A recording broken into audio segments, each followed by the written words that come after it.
Guys चलो ଯିବା ଆଜି ଭୁବନେଶ୍ୱର ଯିବା ଧଉଳି ଯିବା ଧଉଳିରେ ନାଇଟ୍ ଶୋ ଦେଖିବା। जिसे इंसानी सभ्यता की नई कहानी नई इबादत लिखी है। इस नीलखंड में लोग मारे गए, रक्त भारत हुए, हिंसा का ऐसा नंगा खेल खेला गया कि हिंसा करने वाले का मन भी भरा है।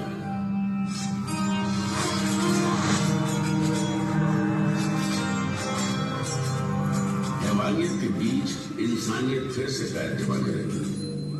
हिंसा के खिलाफ अहिंसा की मजबूत जड़ें पहाड़ी चट्टानों, अंधेरे जंगलों, उफनती नदियों और महासागरों को चीरती सरहद पार तक फैल गई।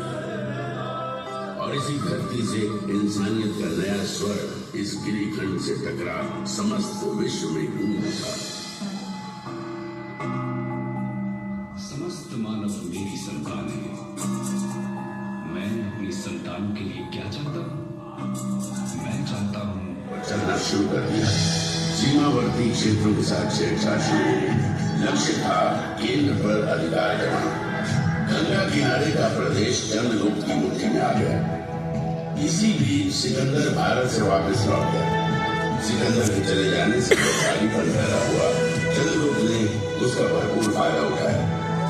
चंद्रगुप्त उत्तर पश्चिम की तरफ बढ़ता चला। इन प्रदेशों को तेजी से अपने कब्जे में करता सिंधु नदी तक जा पहुंचा। उसकी नजर सिंधु पार के इलाके पर थी, लेकिन वहां शासन था सिकंदर की सेना को अपनी मुट्ठी में करने की चाहत।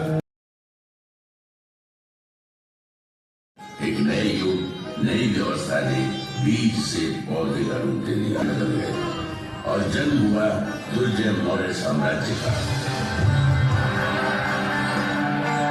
ऐसा कहते हैं कि अपने जीवन का त्याग रखिए।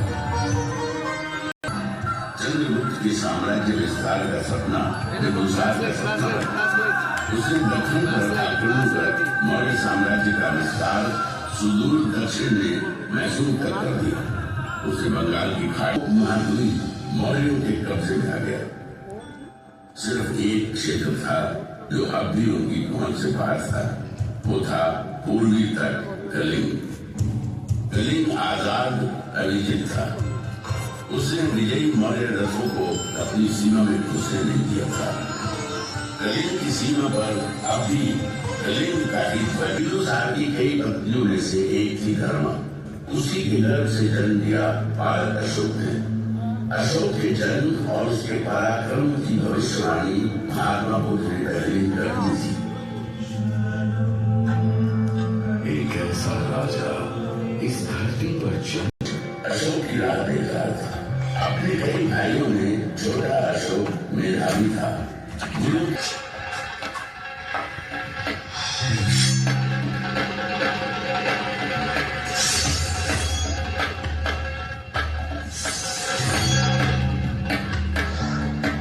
अद्भुत। अशोक मेरे पुत्र, तुम्हारा भाई सुशील तुमसे ज्येष्ठ है, उम्र में तुमसे बड़े हैं, लेकिन शस्त्र चाहे जब मैं तुम्हारे कंधे पर साम्राज्य के एक हिस्से की देखरेख का भार सौंप थोड़ा निश्चिंत हो सके। राजकाज में रुचि लेना प्रारंभ करो पुत्र। अपने छोटे पुत्र अशोक को राजकाज के कामों में लगाया। उसकी प्रतिभा पर गहरा भरोसा दिखाया। जाइए, वो अशोक के कंधे पे डाली जा रही है।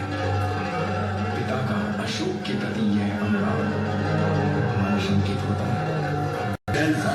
और अशोक लगन धैर्य के साथ प्रांतों को नियंत्रित करने का सुशील का भावी सम्राट होने का भरोसा जगमगाने लगा।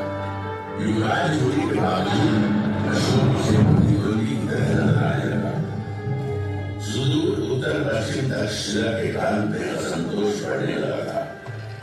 फौजी गुटबाजी शुरू हो गई थी। एक प्रांत के अंदर कई सैन्य दल बन गए थे।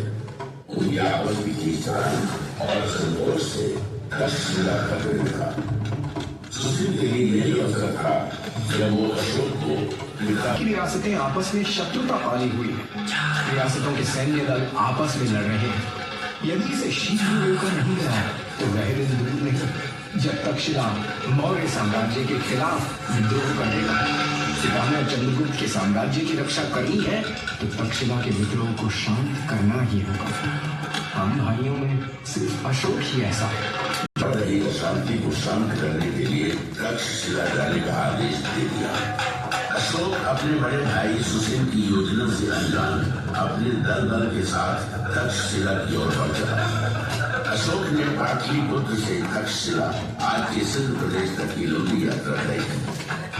अशोक की व्यवहार कुशलता, उसकी बहादुरी का भावी शासक, उसका इस प्रकार सोचना बिंदुसार को चिंतित किया जा रहा था। सुशील की बातों में भविष्य के खतरे की गंध आ रही थी। बिंदुसार ने अशोक को अपने से दूर भेज दिया।